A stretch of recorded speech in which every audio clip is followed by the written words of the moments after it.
श्री परमात्मने नमः। श्रीमद्भगवद्गीता अथ प्रथमोऽध्यायः। धृतराष्ट्र उवाच धर्मक्षेत्रे कुरुक्षेत्रे संवेतायुयुत्सवः मामकाः पाण्डवाश्चैव किं कुर्वत संजय। धृतराष्ट्र बोले, हे संजय, धर्मभूमि कुरुक्षेत्र में एकत्रित युद्ध की इच्छा वाले मेरे और पांडु के पुत्रों ने क्या किया। संजय उवाच दृष्ट्वा तु पाण्डवानीकं व्यूढं दुर्योधनस्तदा आचार्यमुपसंगम्य राजा वचनमब्रवीत्। संजय बोले, उस समय राजा दुर्योधन ने व्यूह रचना युक्त पांडवों की सेना देखकर और द्रोणाचार्य के पास जाकर यह वचन कहा। पश्यैतां पांडुपुत्राणाम् आचार्य महतीं चमूं व्यूढां द्रुपदपुत्रेण तव शिष्येण धीमता। हे आचार्य, आपके बुद्धिमान शिष्य द्रुपद पुत्र धृष्टद्युम्न द्वारा व्यूहाकार खड़ी की गई पांडव पुत्रों की इस बड़ी भारी सेना को देखिए। अत्र शूरा महेश्वासा भीमार्जुन समायुधि युयुधानो विराटश्च द्रुपदश्च महारथः धृष्टकेतुश्चेकितानः काशीराजस्य वीर्यवान् पुरजित कुन्तिभोजश्च शैव्यश्च नरपुङ्गवः युधामन्युश्च विक्रान्त उत्तमौजाश्च वीर्यवान् सौभद्रो द्रौपदेयाश्च सर्व एव महारथा। इस सेना में बड़े बड़े धनुषों वाले तथा युद्ध में भीम और अर्जुन के समान सूरवीर सात्विक और विराट तथा महारथी राजा द्रुपद, धृष्टकेतु और चेकितान तथा बलवान काशीराज, पुरजित, कुंतीभोज और मनुष्यों में श्रेष्ठ शैव्य, पराक्रमी युधामन्यु तथा बलवान उत्तमौजा, सुभद्रा पुत्र अभिमन्यु एवं द्रौपदी के पांचों पुत्र, ये सभी महारथी हैं। अस्माकं तु विशिष्टाये तानि बोध दुजोत्तम नायका मम सैन्यस्य संजार्थं तान् ब्रवीमि ते।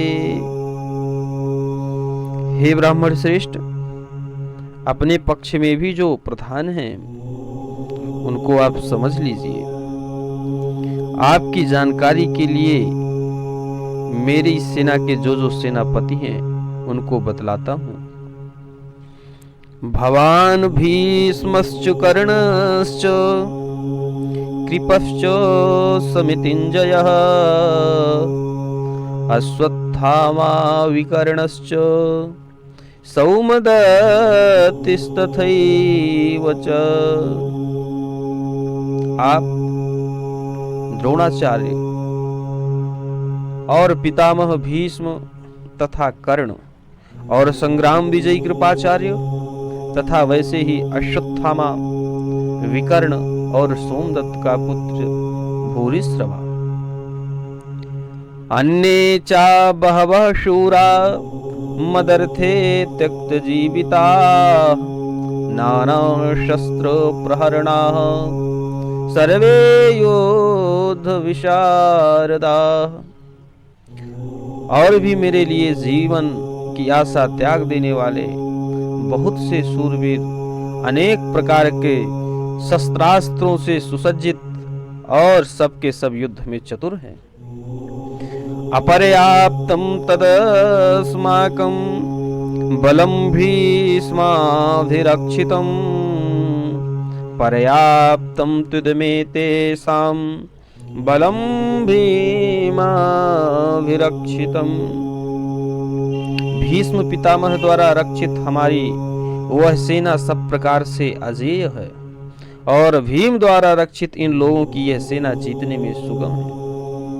अयनेषु च सर्वेषु यथा भागमवस्थिता भीष्ममेवाभिरक्षन्तु भवन्तः सर्व एव हि। इसलिए सब मोर्चों पर अपनी अपनी जगह स्थित रहते हुए आप लोग सभी निस्संदेह भीष्म पितामह की ही सब ओर से रक्षा करें। तस्य संजनयन हर्षं कुरुवृद्धः पितामहः सिंहनादं विनद्योच्चैः शंखं दधमौ प्रतापवान्। कौरवों में वृद्ध बड़े प्रतापी पितामह भीष्म ने उस दुर्योधन के हृदय में हर्ष उत्पन्न करते हुए उच्च स्वर से सिंह की दहाड़ के समान गरज कर शंख बजाया। ततः शंखाशुभेर्यश्च पणवानक गोमुखा सहसैवाभ्यहन्यन्त सशब्दस्तुमुलो भवत्।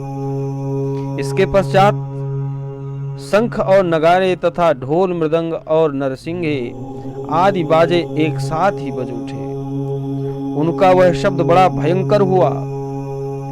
ततः श्वेतैर्हयैर्युक्ते महती सिंदने स्थितौ माधवः पांडवश्चैव दिव्यौ शंखौ प्रदद्मतुः। इसके अनंतर सफेद घोड़ों से युक्त उत्तम रथ में बैठे हुए श्री कृष्ण महाराज और अर्जुन ने भी अलौकिक शंख बजाए। पांचजन्यम हृषिकेशो देवदत्तं धनंजयः पौंड्रम दधमौ महाशंखं भीमकर्मावृकोदरः।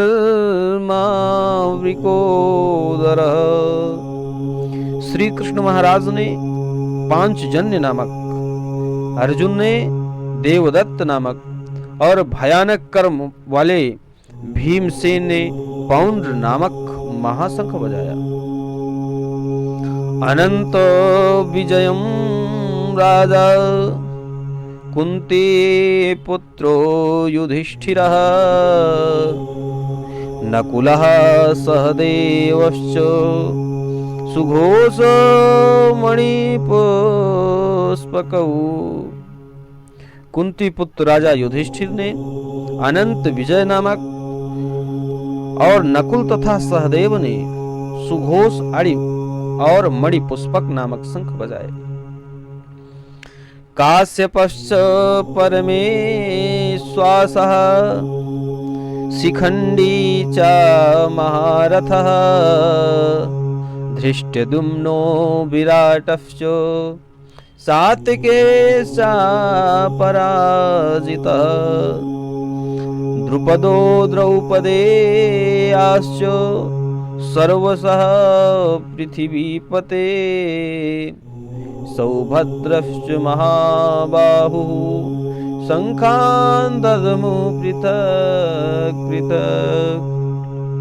श्रेष्ठ धनुष वाले काशीराज और महारथी शिखंडी एवं धृष्टद्युम्न तथा राजा विराट और अजय सात्विकी राजा द्रुपद एवं द्रौपदी के पांचों पुत्रों और बड़ी भुजा वाले सुभद्रा पुत्र अभिमन्यु, इन सभी ने हे राजन सब ओर से अलग अलग शंख बजाए। सघोषो धार्तराष्ट्राणां हृदयानि विदारयत् नभश्च पृथिवीं चैव तुमुलो वेनुनादयन। और उस भयानक शब्द ने आकाश और पृथ्वी को भी गुंजाते हुए धार्तराष्ट्रों के अर्थात आपके पक्ष वालों के हृदय विदीर्ण कर दिए। अथ व्यवस्थितान् दृष्ट्वा धार्तराष्ट्रान् कपिध्वजः प्रवृत्ते शस्त्र संपाते धनुरोद्यम्य पांडव। ऋषिकेशं तदा वाक्य मिदमाह महीपते। अर्जुन उवाच सेनयोरुभयोर्मध्ये रथं स्थापय मेच्युत। हे राजन, इसके बाद कपिध्वज अर्जुन ने मोर्चा बांधकर डटे हुए धृतराष्ट्र संबंधियों को देखकर उस शस्त्र चलने की तैयारी के समय धनुष उठाकर ऋषि के श्री कृष्ण महाराज से यह वचन कहा, हे अच्युत, मेरे रथ को दोनों सेनाओं के बीच में खड़ा कीजिए। यावदेतान् निरीक्षेऽहं योद्धुकामान् अवस्थितान् कैर्मया सह योद्धव्यम् अस्मिन् रणसमुद्यमे।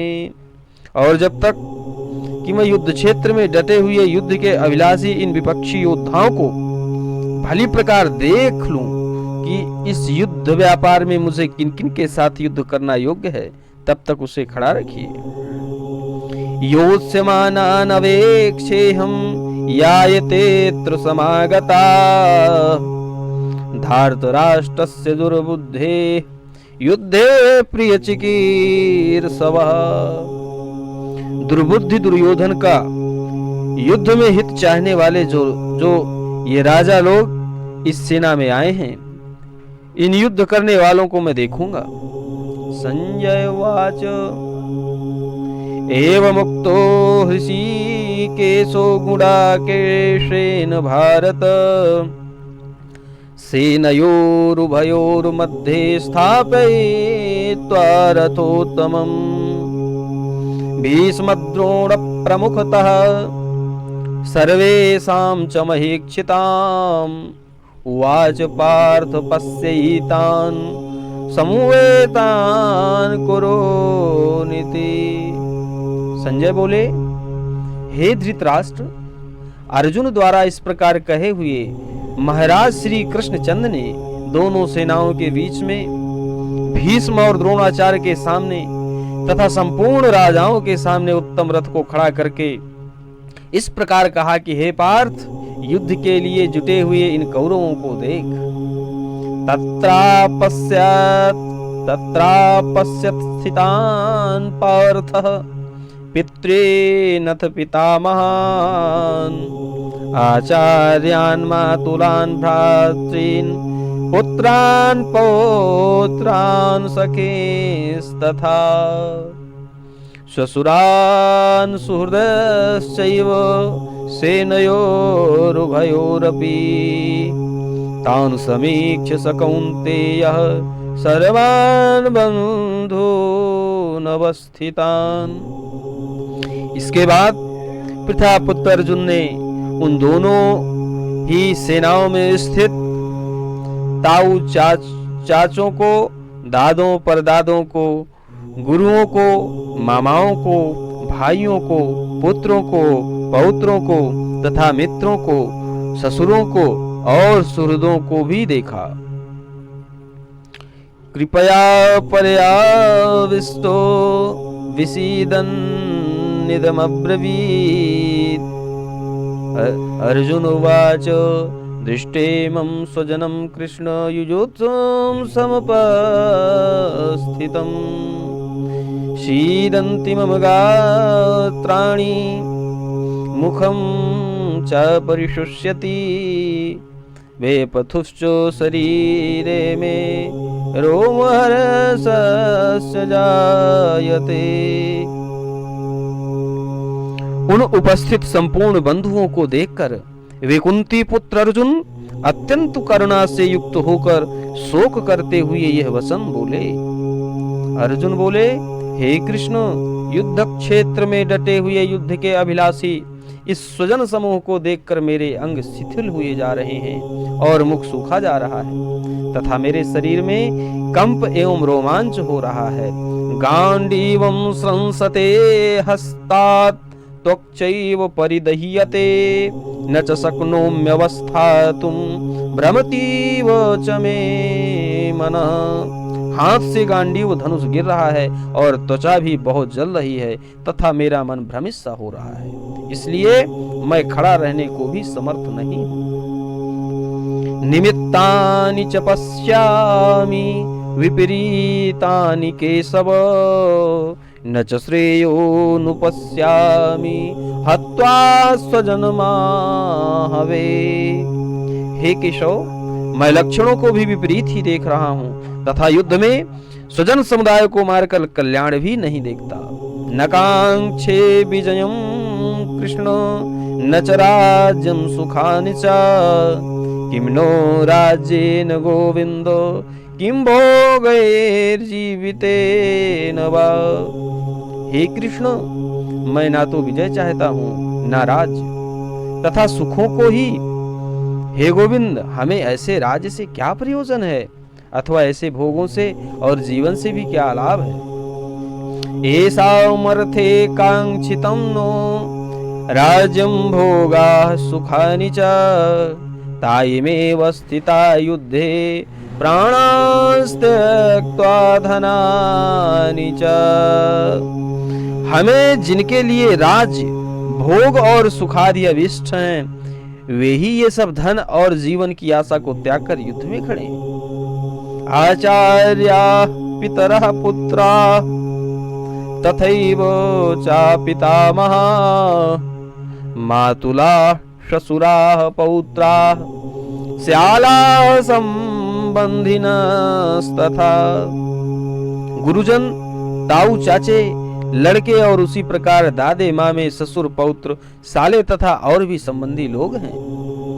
एतान्न हन्तुमिच्छामि न तोऽपि मधुसूदन अपि त्रैलोक्य राज्यस्य हेतो किं नु मयि कृते।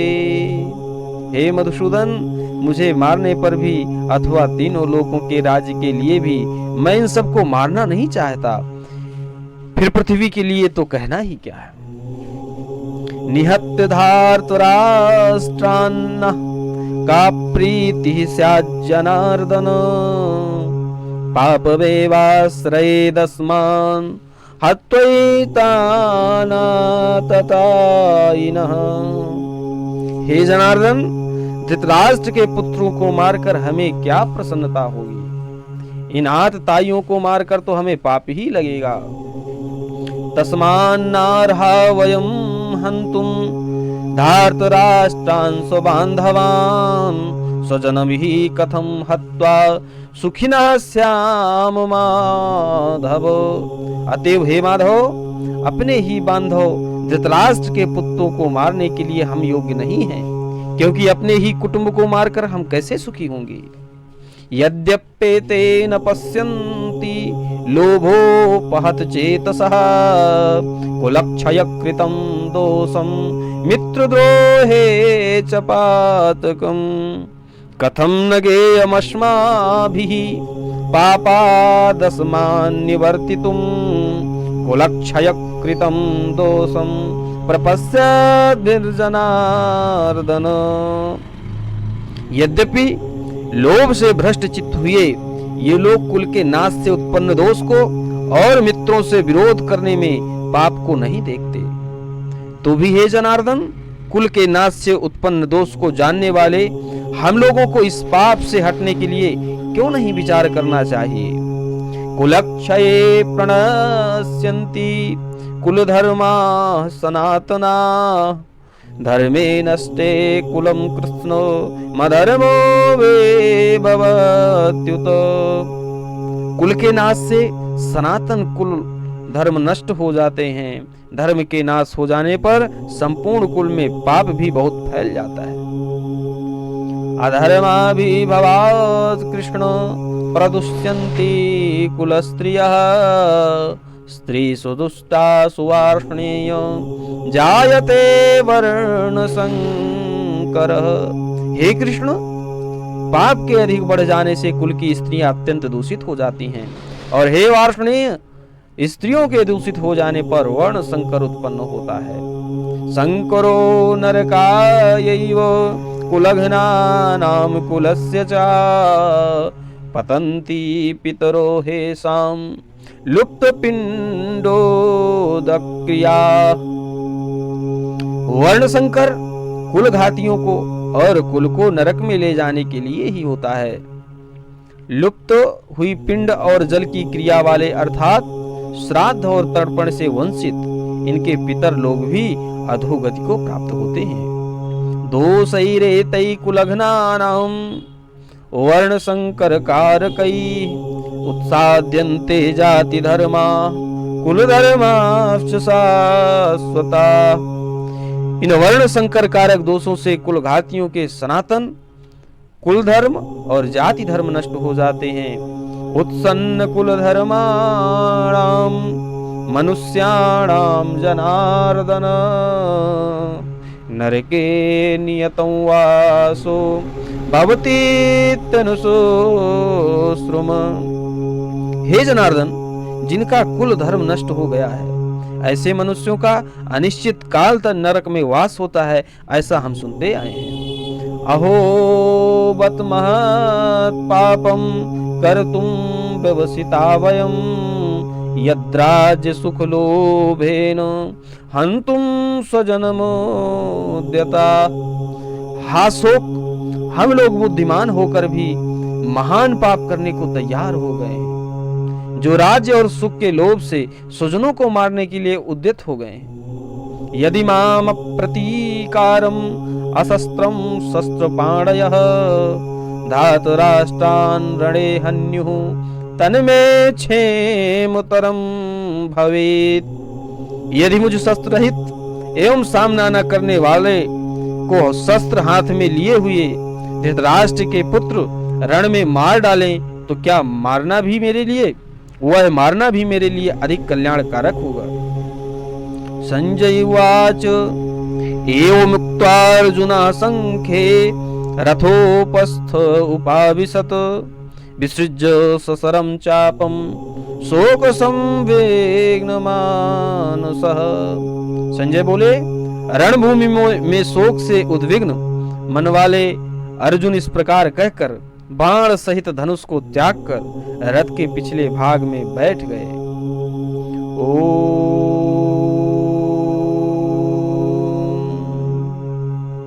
तत्सिदिति श्रीमद्भगवद्गीतासूपनिषत्सु ब्रह्म विद्यायां योगशास्त्रे श्रीकृष्णार्जुन संवादे अर्जुन विषाद योगो नाम प्रथमोऽध्यायः।